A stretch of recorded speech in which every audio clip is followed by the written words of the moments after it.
Good morning, नमस्कार। स्वागत है आपका हमारे चैनल जीएस स्टडी 94 में। और दोस्तों में यश। तो दोस्तों सबसे पहले बता दें, दैनिक जागरण और जनसत्ता का जो राष्ट्रीय संस्करण का जो मुख्य पृष्ठ होता है, जिसको आप संपादकीय के नाम से जानते हैं, उसके बारे में हम यहाँ पर विचार विमर्श करते हैं।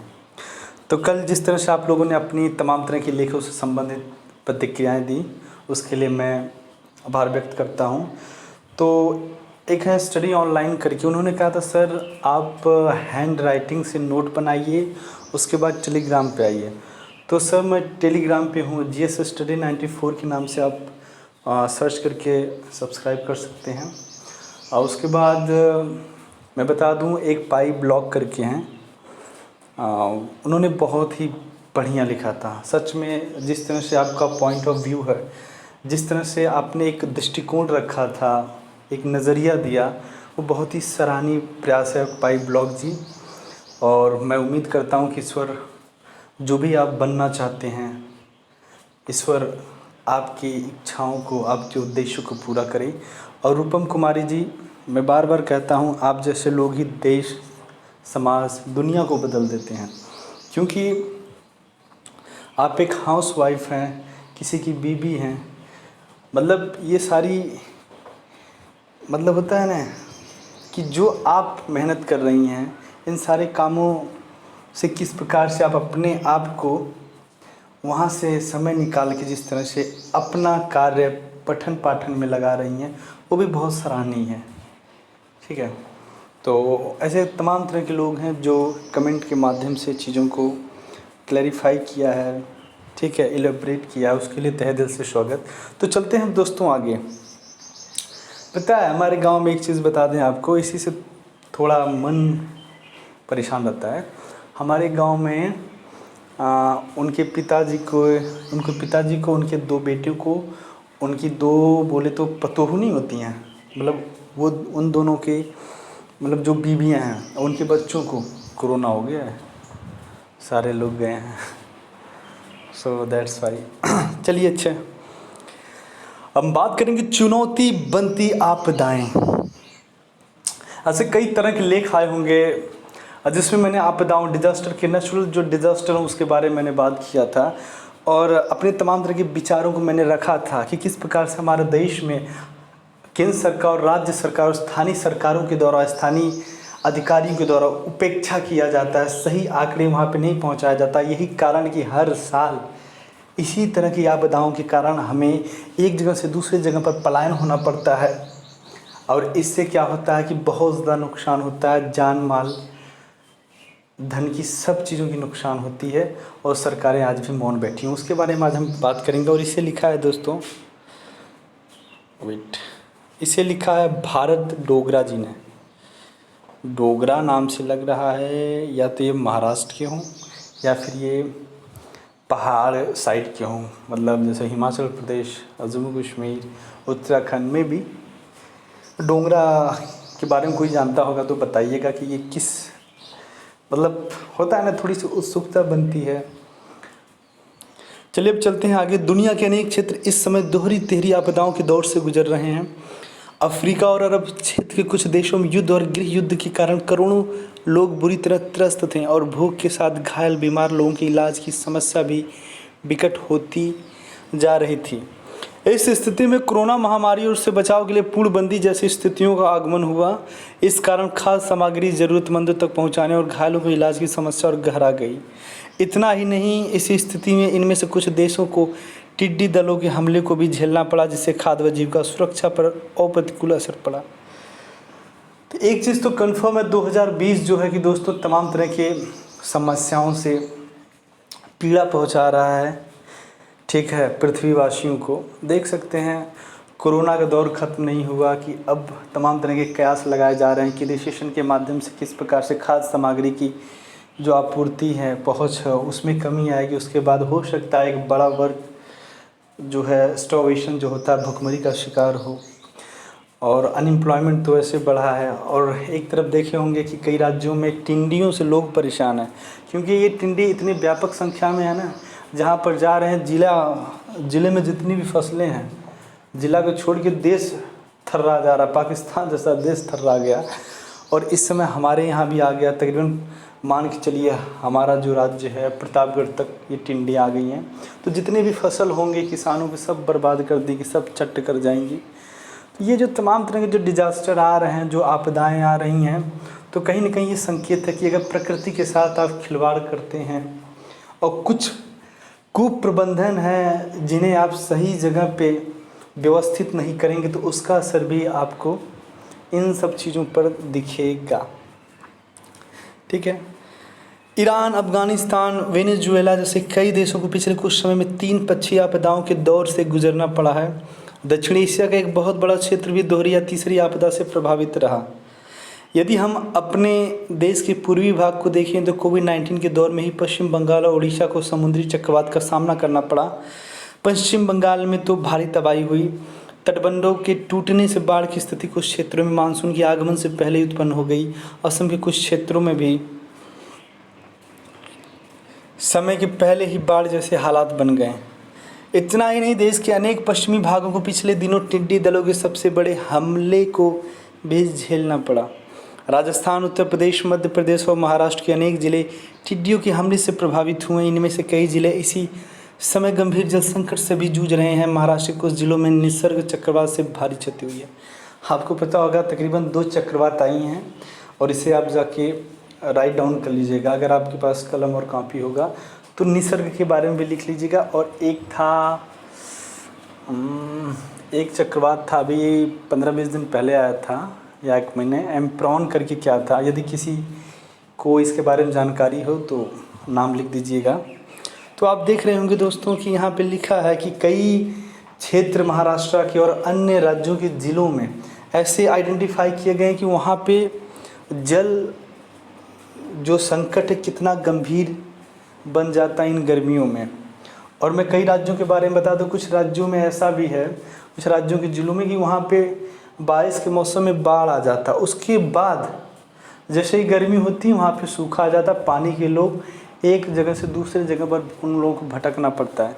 यदि हम सही मायने में आपको बता दें, यदि यही सरकारें, स्थानीय अधिकारी, स्थानीय प्रशासन उस चीज़ को आइडेंटिफाई करके उस चीज़ को, कहते हैं ना कभी कभार क्या होता है ना, समस्या को अगर जिसने समाधान में बदल दिया, समस्या को जिसने अवसर में बदल दिया, वही तो है, वही तो सब कुछ है।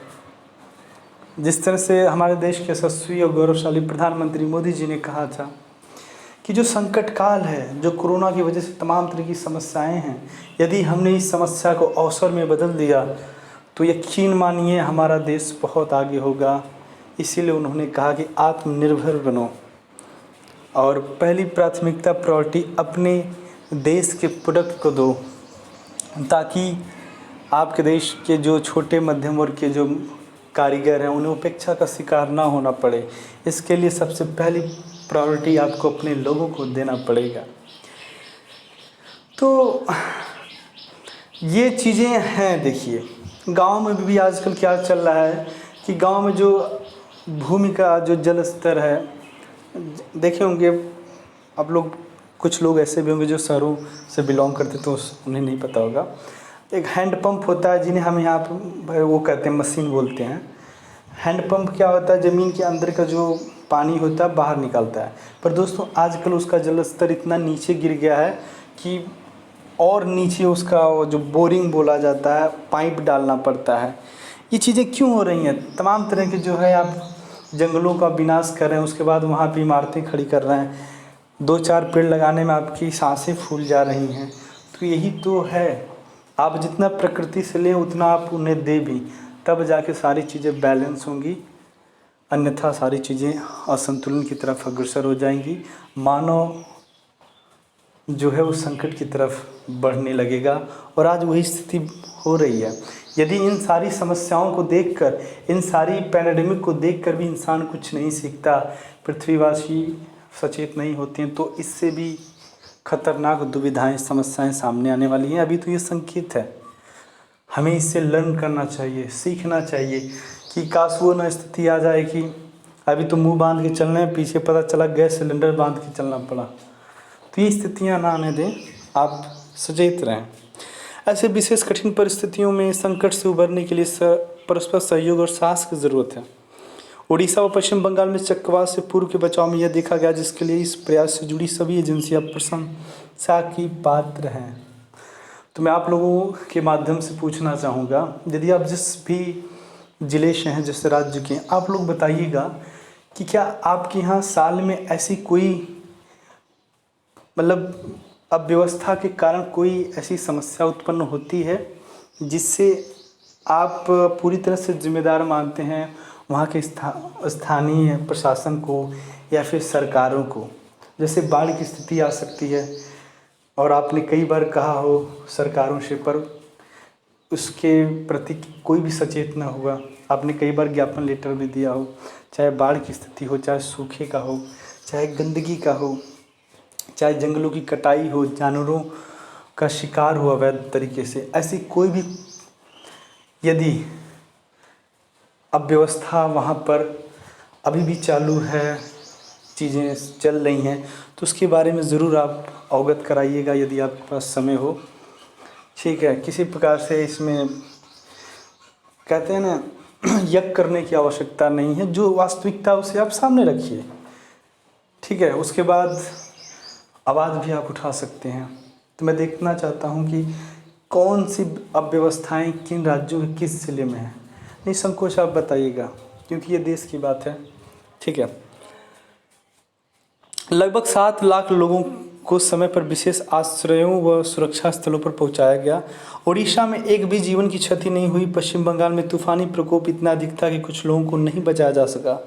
फिर भी बचाव प्रयास कुल मिलाकर काफ़ी हद तक कामयाब रहे। इसी तरह के साहस व आपसी सहयोग का मिला जुला प्रयास बाद में जनजीवन को सामान्य बनाने में भी देखा गया है। सोचिए, जलवायु बदलाव के इस दौर में वैसे भी आपदाएं बढ़ रही हैं, अतः दोहरी तिहरी आपदाओं के प्रकोप के लिए हमें अब हमेशा तैयार रहना होगा। एक साथ आने वाली आपदाएं चुनौती बनकर उभरी हैं, लेकिन यदि हम विभिन्न स्तरों पर पर्यावरण सुरक्षा के प्रति अधिक सजग और प्रयासरत रहें तो आपदाओं की संभावनाओं और विनाशक क्षमता में एक सीमा तक कमी ज़रूर लाई जा सकती है। इसके लिए छुटपुट प्रयास नहीं, अपितु सुनियोजित ढंग से दीर्घकालीन प्रयासों की ज़रूरत है, और वह भी निरंतरता के साथ। इसलिए नियोजित टिकाऊ विकास का महत्व पहले से और ज़्यादा बढ़ गया है। एक चीज़ मैं आपसे और पूछना चाहता हूँ, आप लोग बताइएगा यदि समय मिले, क्योंकि ज़रूरी भी है, ये आप लोगों के काम के लिए ही है। यदि आप चाहते हैं कि जितने भी मतलब मोस्ट इम्पॉर्टेंट एडिटोरियल हों जिनसे आप कुछ सीख सकें, आपके एग्ज़ाम के लिए, डिबेट के लिए कुछ महत्वपूर्ण इन्फॉर्मेशन आप तक पहुँचे, तो मैं सोच रहा था कि चूँकि जानते हैं दैनिक जागरण के जो मालिक लोग हैं ना, वो ज़्यादा उछल रहे हैं, मतलब कॉपीराइट का तुरंत ब्लेम कर दे रहे हैं, क्लेम कर दे रहे हैं। तो ऐसे में क्या है कि कॉपीराइट आ जाएगा तो चैनल ख़त्म हो जाएगा। ठीक है, एक बार 2 बार आएगा तो ऐसे आता रहेगा तो चैनल ही ब्लॉक हो जाएगा। इसीलिए मैं सोच रहा हूँ, चलिए अगर मुझे कहीं और से मिलता है तो मैं दैनिक जागरण के ऊपर बना दूँगा, पर यदि मुझे किसी और भी न्यूज़पेपर के माध्यम से अगर बढ़िया कंटेंट मिलता है तो क्या मैं उस चीज़ को आप लोगों तक पहुंचा सकता हूं? तो यदि हाँ तो आप जवाब ज़रूर दीजिएगा। ठीक है, क्योंकि मैं कल उसका पढ़ रहा था हिंदुस्तान का। हिंदुस्तान में डेली तो मैं नहीं कहता, पर कभी कभार कंटेंट इतना प्रभावशाली था, सही बताएं मतलब एकदम स्वतंत्र रूप से लेखक के द्वारा लिखा गया था और इतना प्रभावशाली लगा मुझे। मैं बोला कि हाँ, ये सारी चीज़ें होनी चाहिए। तो मैं आप लोगों के माध्यम से पूछना चाहता हूँ, यदि हाँ है तो आप ज़रूर कहिएगा जी सर। ठीक है, जो भी, चलिए फिर आगे चलते हैं। ये देखिए, आपदाओं का सबसे अधिक कष्ट उन लोगों को सहना पड़ता है जो गरीबी व अभाव के कारण किसी बड़ी कठिनाई को झेलने में सक्षम नहीं है। उनके आवास, खाद्य उपलब्धि और आय की स्थिति इतनी विकट है कि अचानक आई आपदा का सामना कर पानी उनके लिए संभव ही नहीं। ऐसे में जो बुनियादी ज़रूरतें खाद्य सुरक्षा और स्वास्थ्य सेवाओं की हैं, उन्हें अधिक मजबूत करना होगा। इनके लिए उपलब्ध संसाधन बढ़ाने होंगे और कई तरह की फिजूल खर्ची व अपव्यय को रोकना होगा। विभिन्न आपदाओं का सामना करने के लिए जो विशिष्ट प्रयास ज़रूरी हैं, उन पर अधिक ध्यान देना होगा। उनके लिए अधिक संसाधन उत्पन्न कराने होंगे। इस क्षेत्र में विकेंद्रित प्रयासों और क्षमताओं को मजबूत करने से बहुत सहायता मिलेगी। जहां एक और केंद्र व राज्य सरकारों के स्तर पर बेहतर आपदा प्रबंधन क्षमता विकसित करने की ज़रूरत है, वहीं पंचायत, गांव, समुदाय, मोहल्ले के स्तर पर भी बहुत महत्वपूर्ण है। मैं आपको बता दूं, गांव का वो हालात है ना दोस्तों, जहाँ पर जो सरकारी दस्तावेज हैं, सरकारी दस्तावेज में अगर यहाँ पे सरकारी नाली है या सरकारी जो सरकार के माध्यम से जो निर्धारित होता है कि यहाँ पे रोड है बारहमासी, यहाँ पे नाला है, यहाँ पर एक बड़ा सा बाहा टाइप का होता है जहाँ पे बारिश का पानी एक जगह से दूसरी जगह पर जाता है। ऐसे में जानते हैं क्या हो रहा है, गांव में सारी चीज़ों को अवैध ढंग से पाट कर उस पर मकान खड़ा कर दिया गया है। और एक गांव के लोग भी जानते हैं कि चूँकि गलत है, पर कोई भी व्यक्ति इसका विरोध नहीं किया। और यही वजह से दोस्तों आगे एक स्थिति ऐसी आएगी, तमाम तरह की अव्यवस्थाएं उठने लगेंगी। पानी का जब निकासी नहीं रहेगा तो गांव में गंदगियां फैलने लगेंगी। पानी का जल भराव के माध्यम से तमाम तरह के कीट पतंग वहाँ विकसित होंगे, बैक्टीरिया विकसित होंगे, मच्छर होंगे, तो उसके बाद उसका प्रकोप आपको ही झेलना है जहाँ के वो स्थानीय है। अनेक आपदाओं के समय जीवन रक्षा के लिए किसी बाहरी एजेंसी के पहुंचने से पहले बचाव के कुछ महत्वपूर्ण कार्य करने होते हैं, और यह भी संभव हो सकते हैं जब स्थानीय स्तर पर तैयारी पहले से मजबूत हो। अतः विभिन्न गांवों और समुदायों के स्तर पर संभावित आपदाओं पर सुनियोजित ढंग से संवाद होना, स्थानीय योजना तैयार करना और इसके आधार पर राज्य व केंद्र सरकार से सहायता प्राप्त कर निरंतरता से कार्य करना बहुत ज़रूरी है। जहाँ एक ओर आपदाओं का सामना करने की तैयारी बहुत ज़रूरी है, वहीं दूसरी ओर इन आपदाओं के अधिक विकट होने के कारण समझना और उन्हें कम करना भी आवश्यक है। वैज्ञानिकों ने इस बारे में बहुत सी जानकारी उपलब्ध कराई है कि जलवायु बदलाव के कारण आपदाएं अधिक विकट हो रही हैं और अगले कुछ दशकों में उग्र रूप धारण कर सकती हैं। समुद्रों का जल स्तर ऊपर उठने से कई टापू देश लुप्त हो सकते हैं। ये चीज़ें बहुत पहले ही बता दी गई हैं साइंस में कि जैसे ही मतलब पृथ्वी का तापमान बढ़ेगा, ओजोन परत हटेगा, तो ऐसे में तमाम तरह की समस्याएं आएंगी। ओजोन परत हटने से क्या होता है, जो अल्ट्रावायलेट किरणें आती हैं जब हमारे शरीर के संपर्क में आएंगी तो तमाम तरह के स्किन कैंसर, तमाम तरह के डिजीज़ उत्पन्न करेंगे। उसके बाद जब प्रकाश तेज होगा तो जो ग्लेशियर्स होते हैं नॉर्थ और साउथ पोल पे, जो बर्फ़ होते हैं वो पूरी तरह से मेल्टिंग होगा, पिघलेगा। उसके बाद वो पानी समुद्र में जाएगा, समुद्र का जल स्तर बढ़ेगा और तमाम तरह के जो टापू हैं या फिर मुंबई जैसे क्षेत्र हैं जो पूरी तरह से समुद्र के किनारे बसे हुए हैं और जो खुद एक टापू है, वो पूरी तरह से डूब जाएगा। तो ये स्थिति पैदा करेगा तो इंसान ही करेगा। बदलती जलवायु के कारण अनेक प्रजातियां लुप्त हो सकती हैं, नई बीमारियां फैल सकती हैं, पहले से मौजूद रोगों का प्रकोप बढ़ सकता है। ठीक है, नई बीमारियां तो फैल ही रही हैं, कभी सार्स आएगा, कभी मार्स आएगा, कभी क्या बोलते हैं बर्ड फ्लू आएगा, कभी स्वाइन फ्लू आएगा, कभी, और जो सबसे ख़तरनाक है वो कोरोना है। और 1992 में विश्व के 1,500 से ज़्यादा वैज्ञानिकों ने, जिसमें उस समय जीवित नोबेल पुरस्कार प्राप्त वैज्ञानिकों में से लगभग आधे वैज्ञानिक भी सम्मिलित थे, एक बयान जारी किया था जिसमें कहा गया था कि हम मानवता को इस बारे में चेतावनी देना चाहते हैं कि भविष्य में क्या हो सकता है। पृथ्वी और उसके जीवन की व्यवस्था जिस तरह हो रही है, इसमें व्यापक बदलाव की ज़रूरत है, अन्यथा बहुत कष्ट बढ़ेंगे और हम सबका घर, यहाँ पृथ्वी इतनी बुरी तरह तहस नष्ट हो जाएगी, फिर उसे बचाया नहीं जा सकेगा। तो दोस्तों, जो विकास, जिस चीज़ को देश और कभी कभार हम लोग महसूस करते हैं विकास, वो विकास नहीं है, वो अंधापन है। जब तक आप प्रकृति के साथ सामंजस्य बनाकर नहीं रहेंगे तब तक आपका जो जीवन स्तर है, जो जीवन आयु है, न वो बढ़ेगी, और बल्कि आपका जो शरीर है वो रोगों का घर बन जाएगा। उसके बाद धीरे धीरे आपको चाल कर खा जाएंगे, न कोई ऊर्जा बचेगी, खाली सांसें तो चलेंगी पर ऊर्जा कुछ नहीं रहेगी, बस मरे हुए के समान आप पड़े रहेंगे। यही कारण, पहले की अपेक्षा आप 50 साल पीछे जाइए, लोग 100 साल तक जीते थे कम से कम, और आज 50-60 जाले में हालत ख़राब हो जा रही है। डायबिटीज़, कैंसर, किडनी, लीवर, सब पे आघात प्रघात बढ़ रहा है। क्यों ऐसा हो रहा है जानते हैं? क्योंकि हमने पूरी तरह से इसको बाहर कर दिया, साइड कर दिया, और वही हमें नहीं करना चाहिए था। प्रकृति के साथ सामंजस्य बनाना चाहिए था, प्रकृति के संसाधनों का उतना ही उपयोग करना चाहिए था जितने की आवश्यकता है। पर एसी, कूलर, फलाना ढिकाना, मतलब नेचुरल जो हवाएं चल रही हैं भैया उसको एसी पाएगी। अगर आपको देखना है तो पहाड़ों में जाइए, स्पेशली शिमला में जाइए, कश्मीर में जाइए, उत्तराखंड में जाइए, नैनीताल, वहाँ पर मतलब आपको किसी एसी की ज़रूरत नहीं पड़ेगी। क्यों? क्योंकि वहाँ पर आज भी लोग किस प्रकार से जो वन हैं, वहाँ के जीव हैं, जंतु हैं, पेड़ पौधे हैं, उन्हें पहली प्रायोरिटी, पहली प्राथमिकता देते हैं, इसलिए वो आज खुश हैं। वर्ष 1992 में आज वैज्ञानिकों ने की इस चेतावनी के 25 साल पूरे होने पर एक बार फिर विश्व के जाने माने वैज्ञानिकों ने वर्ष 2017 में एक नई अपील जारी की थी। इस अपील पर पहले से भी अधिक ध्यान आकर्षित हुआ। इस पर 180 देशों के 13,524 वैज्ञानिकों के प्रतिष्ठित व्यक्तियों ने हस्ताक्षर किए थे। इसमें कहा गया कि जिन गंभीर समस्याओं की ओर वर्ष 1992 में ध्यान दिलाया गया था, उनमें से अधिकांश समस्याएं पहले से अधिक विकट रूप धारण करती जा रही हैं, लेकिन उनको सुलझाने के प्रयास में कोई उल्लेखनीय प्रगति नहीं हुई है। केवल ओजोन परत संबंधी समस्या में कुछ उल्लेखनीय सफलता मिली है।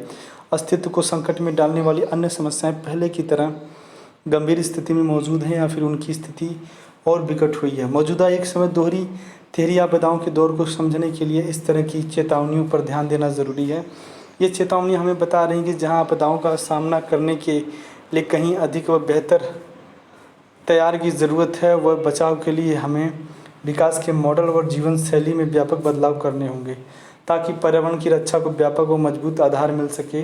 इसके साथ यह व्यापक सच्चाई अपनी जगह की विश्व इतिहास के किसी भी अन्य दौर की अपेक्षा आज न्याय, समानता, अमन, शांति और पर्यावरण रक्षा के लिए विभिन्न आंदोलनों व अभियोजनों में एक दूसरे के नज़दीक आने कार्य करना ज़रूरी है। इसके लिए यह भी ज़रूरी है कि विश्व की बड़ी समस्याओं व इन आंदोलनों और अभियानों के प्रति जन चेतना का प्रसार कहीं अधिक व्यापक स्तर पर हो। तो आज के लिए इतना ही। नमस्कार, धन्यवाद।